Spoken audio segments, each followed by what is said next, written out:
विद्यार्थियों, Deoria senior secondary school के online कक्षा में आप सभी का स्वागत है।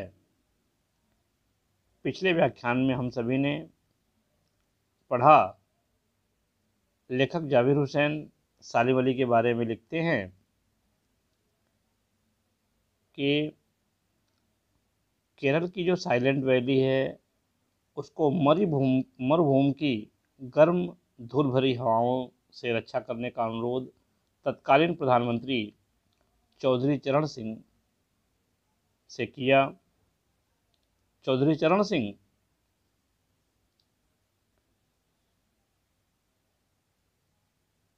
ग्रामीण परिवेश से जुड़े हुए व्यक्ति थे। पर्यावरण के संभावित खतरों के बारे में सालिम अली ने जो उनके सामने चित्र प्रस्तुत किया उससे उनकी आंखों में आंसू आ गए, उनकी आंखें नम हो गईं। विद्यार्थियों, आइए पाठ का जो अंतिम शेष भाग है उसका अध्ययन आज के व्याख्यान में हम सब करते हैं। जाबिर हुसैन सालिम अली के बारे में आगे लिखते हैं कि सालिम अली ने अपनी आत्मकथा का नाम रखा था फॉल ऑफ ए स्पैरो। मुझे याद आ गया D.H. लॉरेंस की मौत के बाद लोगों ने उनकी पत्नी फ्रीडा लॉरेंस से अनुरोध किया कि वह अपने पति के बारे में कुछ लिखें। फ्रीडा चाहती तो ढेर सारी बातें लॉरेंस के बारे में लिख सकती थी, लेकिन उसने कहा, मेरे लिए लॉरेंस के बारे में लिखना असंभव सा है। मुझे महसूस होता है कि मेरी छत पर बैठने वाली गौरैया लॉरेंस के बारे में ढेर सारी बातें जानती है, मुझसे भी ज़्यादा जानती है। वो सचमुच इतना खुला खुला और सादा दिल आदमी था। मुमकिन है लॉरेंस मेरी रगों में, मेरी हड्डियों में समाया हो, लेकिन मेरे लिए कितना कठिन है उसके बारे में अपने अनुभवों को शब्दों का जामा पहनाना। अर्थात लेखिका लिखती है कि मैं अपने अनुभवों को अपने पति के बारे में व्यक्त कर पाना मेरे लिए बहुत मुश्किल है। लॉरेंस के बारे में लिखना मेरे लिए बहुत कठिन है, लेकिन उसके बारे में, लॉरेंस के बारे में तो मेरे छत पर बैठने वाली गौरैया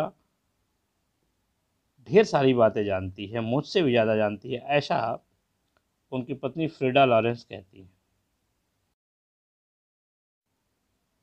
जटिल प्राणियों के लिए सालिम अली हमेशा एक पहेली बने रहेंगे। बचपन के दिनों में उनकी एयर गन से घायल होकर गिरने वाली नीले कंठ की वह गौरैया सारी जिंदगी उन्हें खोज के नए नए रास्तों की तरफ ले जाती है रही। जिंदगी की ऊंचाइयों में उनका विश्वास एक क्षण के लिए भी डिगा नहीं।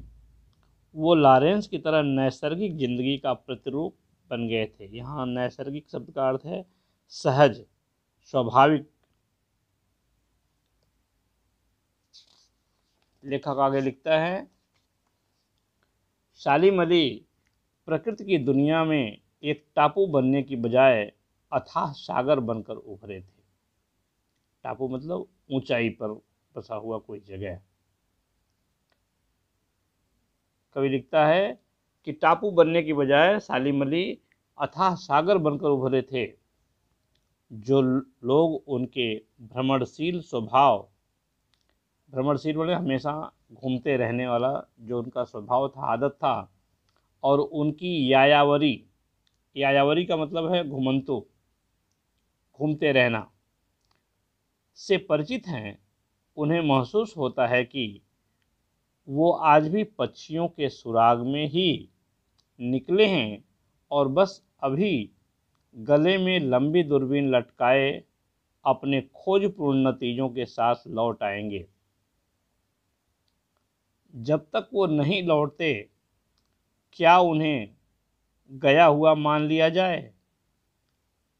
लेखक लिखता है, मेरी आंखें नम हैं सालिम अली, तुम लौटोगे ना।